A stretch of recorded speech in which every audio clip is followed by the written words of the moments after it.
ចិត្តលើយ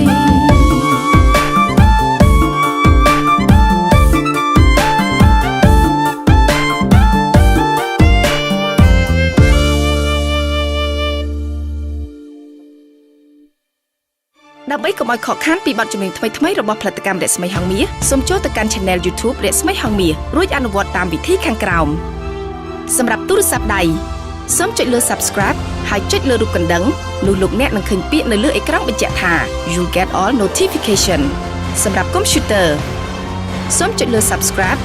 ហើយចុចលើរូបកណ្ដឹងនោះលោកអ្នកនឹងឃើញពាក្យបញ្ជាក់ថា You get occasional notification ជាការស្រេច